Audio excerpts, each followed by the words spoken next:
Good day, viewers, once again. It's exciting and amazing to be back on another episode of the Unfiltered Teapodcast. Remember, the truth is everybody's cup of tea. And on the Unfiltered Teapodcast, we bring you the unbridled truth coming out of the mouth of seasoned professionals and industry experts. This episode is going to be amazing because it's the Independence Day special, Nigeria at 65. And with me at the studio, we have no other person than the amiable erudite immediate past Deputy Governor of Kogi State, His Excellency Chief Edward Onoja. You're welcome, sir. Thank you for having me on your program and podcast. My pleasure.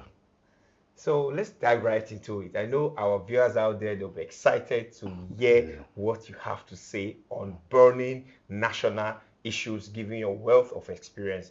So just give us an overview of your background. How did you manage to navigate the corporate world, which you dominated, and how did it help you in governance? Yeah, actually, after my degree program in the University of Jos, I studied geology and mining.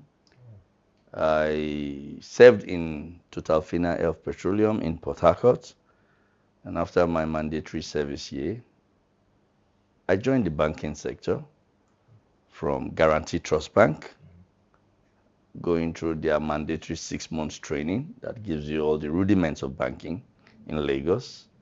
And from Guarantee Trust Bank, I went to Access Bank. It was from Access Bank that I first ventured into politics in 2011, after about 9 years in banking. And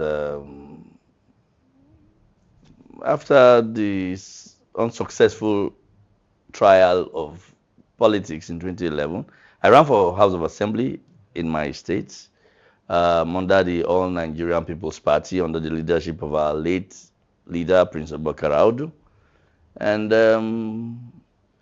immediately afterwards, I joined Taliveras Oil and Gas Limited as the General Manager, Exploration and Production. I was their face with their strategic alliance with the NPDC in Benin. There I worked for about 3 years, and then when 2015 came, we ventured back into the political arena, and to God be the glory. Nature happened, and power was thrust on my principal then, Yaya Bello, and I served in that government for 2 years, coming from a private sector. Did help me in ensuring that the corporate governance policies, transparency, accountability, I tried to put it in the work side I did while serving in Kogi State for that 8 years. So, yeah, my private sector experience helped a great deal. Oh, wow. So this is it's amazing. You've had a very vast experience in the financial sector. You transitioned a little into the oil and gas sector, and you came into politics. So picking let's people would say that with all this wealth of experience, we need people like you in governance so that you can there are so many things that are wrong in government per se, and people keep saying things like government has no business doing business. But I'm of the opinion, and I think others share that opinion, that if you have people that have been successful in handling of businesses, that know the financial nitty gritty on how to manage businesses, it will reflect positively in governance because almost every business is dependent on government policies and all that. So would you say that your your strength in governance, you drew it from your experience from the private sector? Yeah, having worked from 2000 to 2015 in the private sector, that's about a decade and a half, Yes. cutting across two broad sectors, banking and finance and oil and gas. It honed in me all that I needed when I joined the public service by virtue of politicking and then getting into government of Kogi State. And I can tell you, people who come from that private sector do very well in public service because efficiency and effectiveness are key. KPIs are key. Yeah. And above all, transparency and accountability is also very important. In the private sector, you learn all that. Okay. Confidentiality, um, working under very strong pressure Yes. to deliver on your targets. When you bring it on to the public service, you will excel. So I'll give an example. I'm not surprised that our president today, having had a stint with Mobile producing, and then his private businesses, now back to public service, even after serving as Lagos State Governor, now back as president, you could see the dynamics. You could see it playing out that those experiences from your private sector add real value to efficiency and effectiveness when you're in public service. Okay, fantastic. Now, to dive into the nitty-gritty, you made mention of your experiences in Kogi State. Yeah. And our viewers would like to know because there are feelers that during the last gubernatorial primaries conducted in your state, there were strained relationships and people even went as far as saying that you were betrayed by your former boss. And we want to know what is the status of your relationship with the current governor, His Excellency Olude. Let's get something very straight. Okay. And I think people need to understand the simple, basic English language. The last time I was on air, I did say that serving with my principal, I had no regrets, in the sense that it gave me opportunity to learn on the job, make new friends, network, and got me to where I am today, serving on the board of the Southeast Development Commission, representing an entire geopolitical zone and the FCT. And I did say that people will hurt each other one way or the other. Issues can arise, but the issue of betrayal does not really come into the mix because it's his prerogative and full decision to choose who will succeed him, being the leader of the party, being the governor as at that time. And when he did, I had no divergent view. I mean, I concurred, and we went into the field to do our best for the current governor, His Excellency Alhaji Ahmed Usman Olodo. Yes, I did mention in my last interview that as friends, and even in business, even in relationship, even in marriage, you never tell somebody something you don't eventually intend to make happen. It breaks trust, and once trust is broken, it's difficult to rebuild. It may not be impossible to rebuild, but it's difficult. That's a statement of fact. Yes. And I have no bitterness towards it. I mean, it was just politics, and it's happened, and politics is dynamic, as you can see. So, but people decide to read it as a betrayal. That's its perception. That's what they think. But for me, what had happened, and we have moved on. With the new governor, our relationship is excellent. It's cordial. We will give our own counsel and our advice from the background whilst we allow him to get the job done for the people of Kogi State. So there are no issues with me and the current governor. Fantastic. Nigeria is approaching, will I say, the retirement age, highest retirement age in public service. Okay. For professors, I think for university lecturers is 65. Yes, and normal public service 60, yeah. So Nigeria, and they are pushing to 70 for academia. Yes, exactly. Yes. So Nigeria at 65, would you say that we have advanced in terms of industrial revolution, in terms of healthcare, education, and other social indices that determine the growth of a nation? First, I must congratulate all Nigerians that a few days from now, Wednesday to be precise, we'll be celebrating our 65th independence from the colonial masters. And if you ask me that we are still together as a country, in spite of the many things that had happened, the Nigerian Civil War, uprisings here, military regime, counter coups, and the likes, over the years, we're still one entity. We're still one Nigeria. It goes to say that as a people, we're resilient. As a people, we're tolerant. As a people, we've weathered the storms that most nations would not ordinarily have been able to weather. So kudos to Nigerians for that. If you ask if we have really advanced as we should have advanced, I would say we are not yet there, but we are not where we used to be.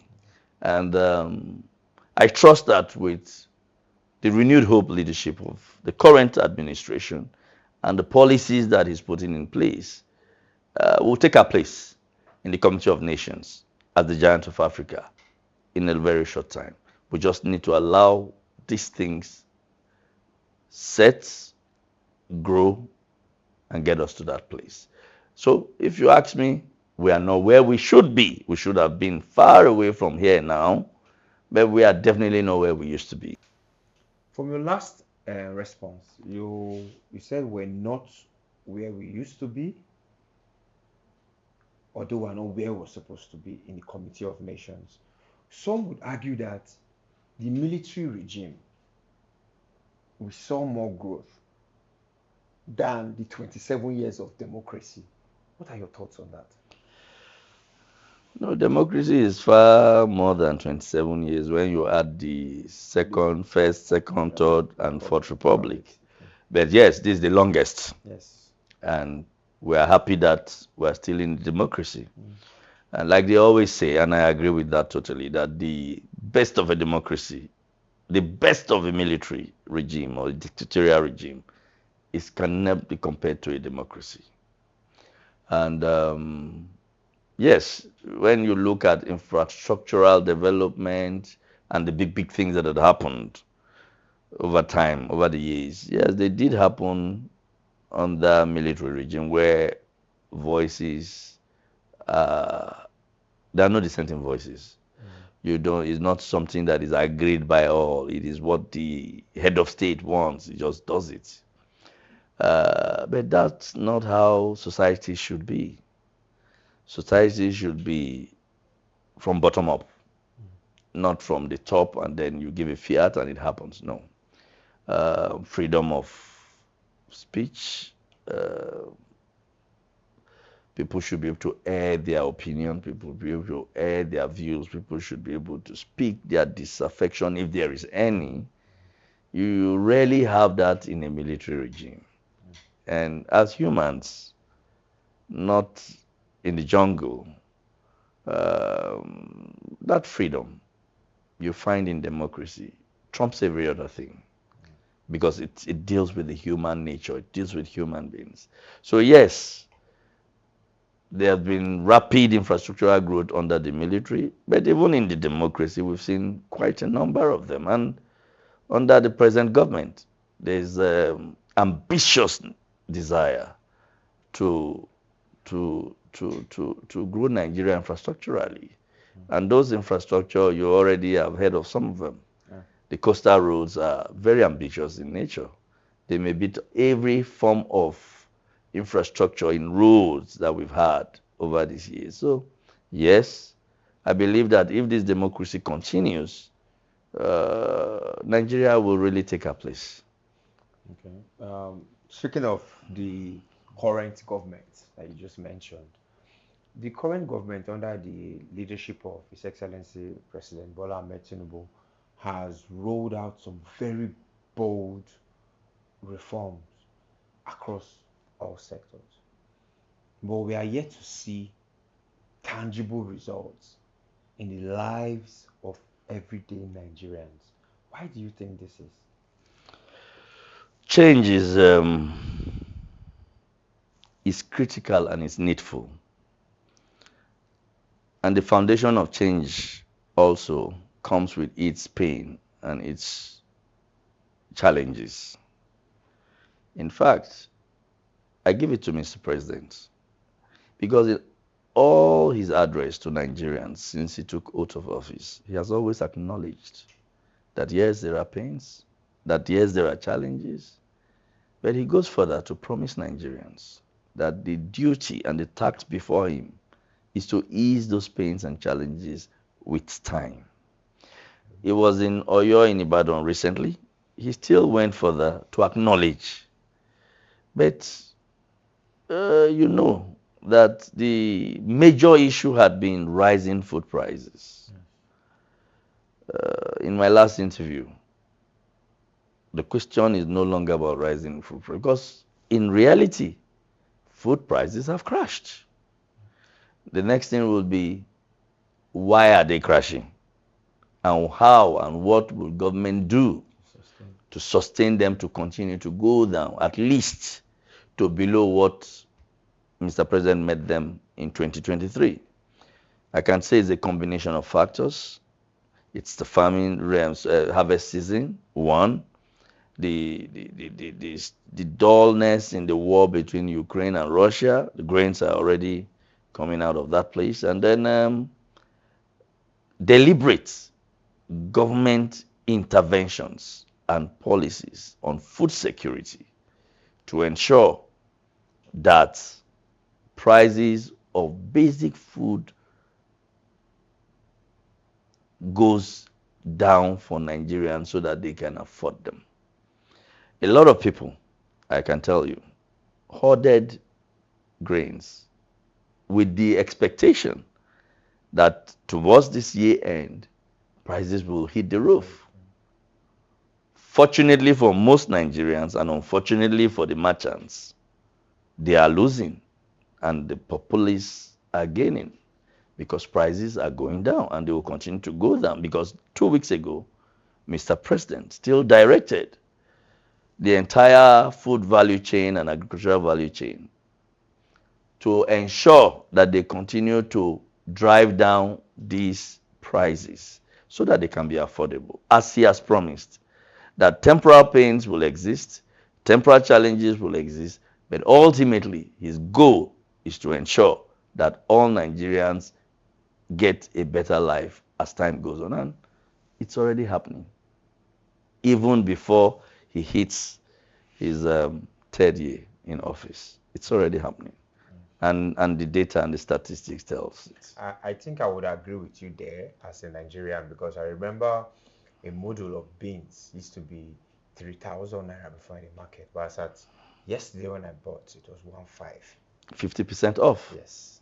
Yes. So I think for food prices, I think I would concur with that because it's practical. It's not theory. It's people are buying it in the market, and I'm one of those Nigerians that I actually go to buy It goes food. for grains, rice, beans, Yes. gari, and even the crash in the spices, pepper, tomato is even Yes. will wow you. Yes. But Yes. our wives may not tell us. Yes. But for some of us that understand the streets, the prices have really gone down. Something Very has true. dropped from 100 to below 25. That's a lot of drop. Remarkable. That's highly remarkable, yeah. commendable. Tomato, pepper, and the likes of them, Yes. yeah. Yes. So what the government needs to do more to at least push it below what Mr. President met them. And I'm sure that would happen before December. Oh, fantastic. That would be the first time any government in the history of this country came to be and then drove prices below what they met them. Yeah. That would be the very first time. That would be very common. If you can do that before December, then I mean, it will be a thing of joy to Nigerians, especially given the current economic climb.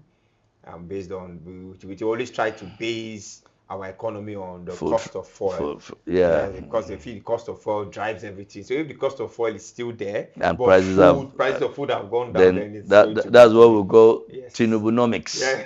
Tinubunomics, you're very right, sir. That's a new one. Then now, given what you've just said, because you're privy to some information, why do some of those leaders and politicians that joined from the founding fathers of APC, why are they having this lukewarm approach towards his re-election bid for 2027?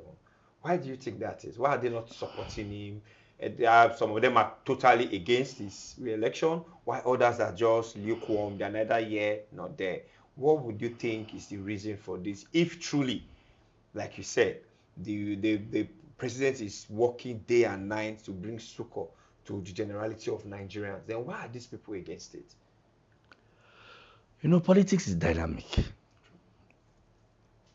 and alliances will shift. Yes.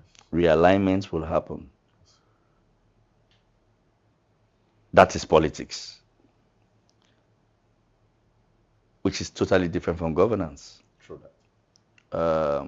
Some are driven by the feeling that they have not been well treated, whatever that means.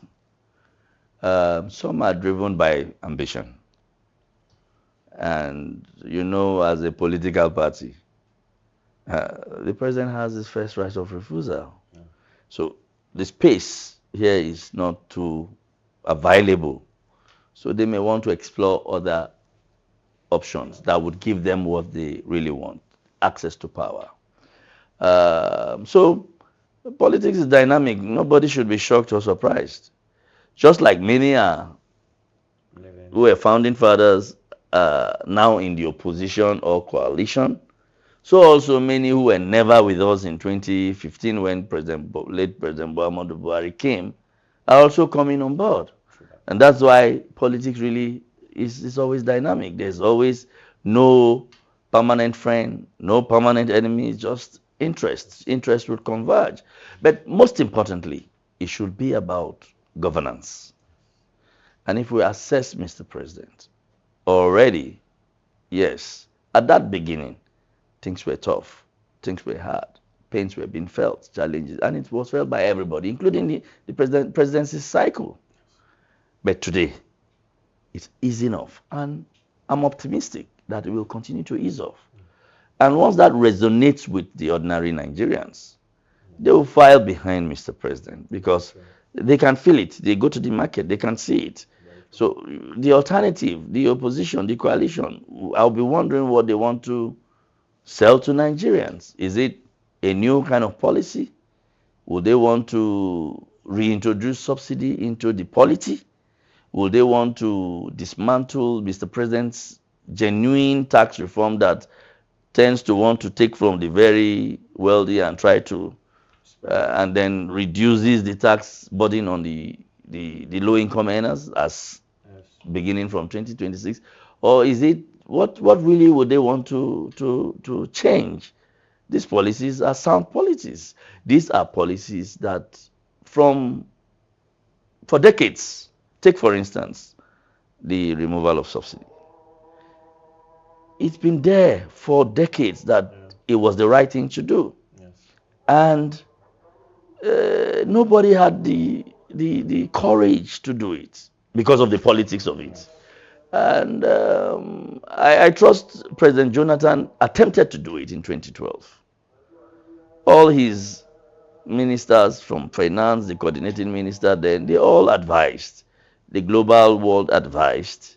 The then CBN governor was always, His Majesty Sanusi Lamido Sanusi had always been saying it in every fora that subsidy was not supposed to be there. We need to take it off. But when people marched on the streets in 2012, Mr. President, I won't say chickened out, he let go. It didn't happen. But you should ask now, had it happened in 2012, I can guarantee you there would have been more refineries in Nigeria that are functional. Had it happened in 2012, Nigerians would have weathered the storm and moved on from then. Because it was the right thing to do. When Mr. President came in 2023, he did it. It tells me about the story of the rats and the cat that always troubled them. Yeah, among the rat community, they said, yes, the only way we can stop this cat from getting to us and devouring us is to hang a bell on the cat so that when it's coming from afar, we all know and we'll all scamper for safety. That was the agreement. That was the right thing to do. Everybody agreed. The question, therefore, was, who will bell the cats? True.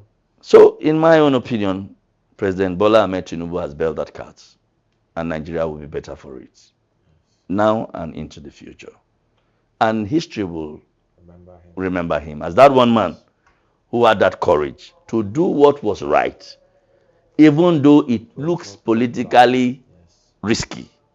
But when it comes to governance and right with the people, he needed to do it, and he got it done. And history will judge him. History will be kind to him on that particular note. So yes, things will get better as we move on. Now, speaking to take borrow a leaf from your notes, speaking on the coalitions you mentioned, what do you think? Do you think they are viable vehicles? Do you think they are just short term, like a stop circuit to just fix current problems within the opposition? And do you think there is like a bed of strange fellows with a common enemy? Or is it a viable vehicle for Nigerians to seek? So I would love to hear your opinion on the opposition and the coalition that has been forming since, because this is the first time in the history of Nigeria that 2-3 years before the election cycle, Everywhere is heated up. everywhere is heated up. It's almost like we are campaigning.